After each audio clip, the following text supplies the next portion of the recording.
Jermaine Dupri came out saying something about the church. Well, not directly about the church, but kind of indirectly. Y'all remember people like Whitney Houston and Patti LaBelle, and all of them kind of grew up in what we would call gospel music first before they went into R&B. He was saying that our R&B today is suffering because most of the kids aren't in church. Now that might sound fine on the surface. Yeah, it makes sense because most people sing in church. But you got to understand one thing, Jermaine. Church ain't the same as it used to be back in the day, anyway. So if they did come out of church, they probably can't sing either. But here's the bigger issue. And I know that some might be like, well, that sounds like a little bit of a different kind of a thing. What do you mean by having people go into R&B because of the church? For a long time now, and this might offend some folks, and I'm sorry if it does, but I'm not really sorry. I'm going to be using some color terms. The black church, because let's be honest, when he's talking about R&B, he ain't talking about white people joining R&B. Okay, we're adults here. We can be frank, right? Let's be frank. Jermaine Dupri talking about R&B is not saying, "I man, I wonder where all the white people are singing R&B." Now he's talking about black people and the black church. The problem, Jermaine, is not that there are not people that are able to sing. Your problem is that you're looking to the field of the church to get it from there. Now, what does that tell you? It tells me that for a long time, the church was no longer, black church specifically, is not about God. It's about fostering people for a different field of work altogether. And it was for the opposite person. It was for the devil. You're telling me that the reason R&B is suffering is because church attendance for these people have dwindled, which tells me you've also been fleecing the flock to try and get talent for R&B, only to pull them further away from the place that got them into the R&B music to begin with. So does that mean then that the catalyst of the church isn't actually for God at all? Could it be that that is where they are fostering everyone else to come into a cult like mind and say, you know what, you do this, you do this, you get that, you get that? Kind of like it is now in the black church. All you got to do is give this, give this, give this, and God will give you, give you, give you, give you. I don't want to get too religious on you. That's as far as I'll go with that. The other part we're going to talk about with his statement is this. Why equate R&B music with gospel? You'd have to look any further than Kirk Franklin. That's as far as you need to look. Yeah, there's a whole lot of things tied in here. Kirk Franklin is as far as you need to look. When you look at people like Kirk, right? He broke onto the scene, and I think it was Stomp the Yard or Stomp was the name of the song. Um, and he broke on, and man, everyone was hype, but it was gospel. But was it? Has Kirk Franklin ever been into gospel music, or he just threw the name in there to make it feel that way, and to fleece the flock, kind of like Jermaine was thinking that they always did for talent? Maybe now Kirk is so free to just be like, I don't care no more. Everybody needs to see who I am. This is how I am. Blam, blam, blam. And then Jermaine is right. The church was the catalyst and the feeding ground and the plucking ground for all of the talent in R&B because honestly, they weren't even learning about God to begin with.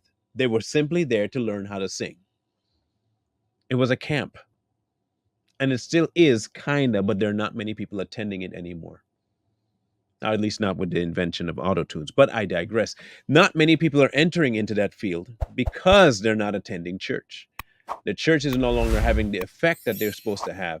And what do you have to turn to if not the church? The world. I'm sorry to tell Jermaine, maybe you should look somewhere else for your talent. Just look at a different location. They're there. They're there. There's not, in the church. However, you can still find them there, but they're not tame either.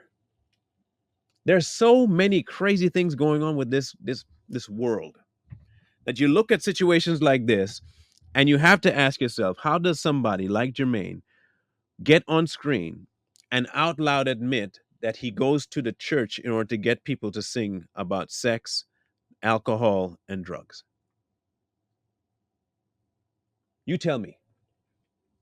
It must mean one very important thing, that the church is not teaching them anything about God. Couldn't be.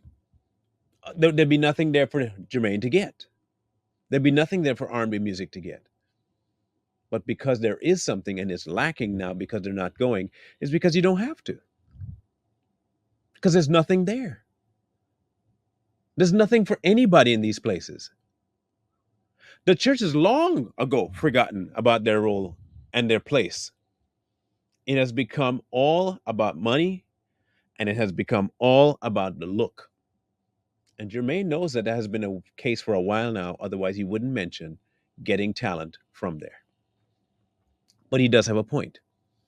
Growing up in the church does indeed foster a different type of skill set. Every Sunday you sing, every Saturday you sing, every Wednesday you sing. You grew up singing.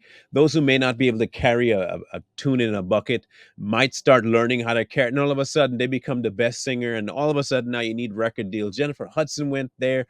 You name the amount of people, Aretha Franklin, they all grew up, to Jermaine's point, in the church. Where did that leave them though?